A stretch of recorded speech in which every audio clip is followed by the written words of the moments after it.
بسم اللہ الرحمن الرحیم۔ بہت سارے نوجوانوں کے ذہن میں ایک سوال ابھرتا ہے، خاص طور سے جب وہ اپنی جوانی کی دہلیز پر قدم رکھتے ہیں، کہ وہ شادی کے لیے کس طرح کی لڑکی کا انتخاب کریں اور انہیں کن چیزوں کو ترجیح دے کر کے لڑکی کا انتخاب کرنا چاہیے۔ خاص طور سے جو ریلیجس طبقہ ہے نوجوانوں کا، ان کے ذہنوں میں یہ سوال ابھرتا ہے۔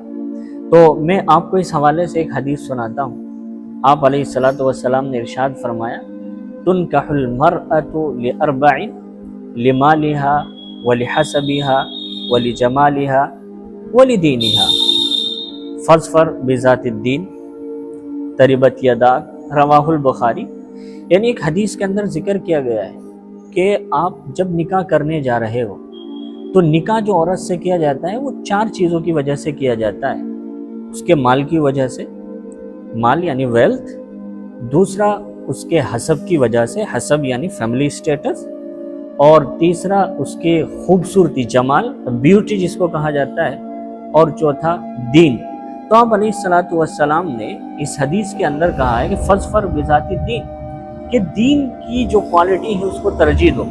یعنی گویا کہ خلاصہ حدیث کا یہ ہے کہ جب آپ کسی لڑکی کو اپنے نکاح میں رکھنے جا رہے ہو تو آپ کو دین کو زیادہ ترجیح دینی چاہیے، باقی ان 3 چیزوں کو اگنور کرنا چاہیے۔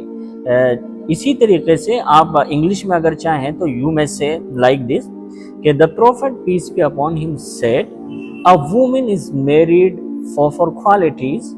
Number 1 for wealth, number 2 for family status, number 3 for beauty, number 4 for religion. So get the religious one, the prophet peace be upon him said in this hadith. So یہ بات ہمارے لیے کنفرم ہو جاتی کہ پیغمبر علیہ الصلاۃ والتسلیم کی اگر ہدایات پر اگر ہم عمل کریں تو ہمیں جو لاسٹ آپشن ہے جس کو ریلیجس ون کہا جاتا ہے، یعنی دین کی بنیاد پر جو ترجیح دی جانی چاہیے، تو ہمیں والا آپشن اختیار کرنا چاہیے۔ اس لیے کہ جو نکاح کا مقصد ہے وہ ہے پیس آف مائنڈ۔ اگر if you do not get the peace of mind by getting married for her, so it would not be helpful in this world and hereafter too. تو اسی لیے ہمیں کوشش یہ کرنی چاہیے کہ پیغمبر علیہ الصلاۃ والتسلیم نے جو ہدایات دی ہیں ان ہدایات پر عمل کریں، اور چوتھی کوالٹی کی بنیاد پر ہم لڑکی کو ترجیح دیں اپنے نکاح کے لیے۔ اسی سے وہ جو سوال ذہنوں میں ابھرتا ہے وہ سوال بھی اس حدیث کے ذریعے سے حل ہو جاتا ہے۔ اس لیے کہ یہ بات ہم بھی جانتے ہیں کہ اس دنیا میں سب سے زیادہ علم اور بردباری اور ساری کوالٹی پیغمبر علیہ الصلاۃ والتسلیم کے اندر رکھی گئی تھی، اور انہوں نے یہ ہدایت دی ہے، تو ہمیں ضرور بے چوں چرا کے اس کو قبول کرنا چاہیے۔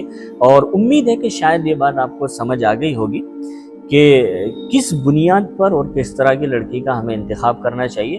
میں یہی دعا کرتا ہوں کہ جو حضرات اس چیز کی تلاش میں ہیں وہ اس کو ترجیح دیں اور ہماری دعائیں بیسٹ وشز فار دیں، اور وہ ضرور اس کی کوشش کریں۔ اللہ سے یہ دعا ہے کہ اللہ تعالیٰ ان کے لیے آسانی کا معاملہ فرمائے اور دنیا اور آخرت کے لیے کامیابی کا ذریعہ بنائے۔ السلام علیکم ورحمۃ اللہ۔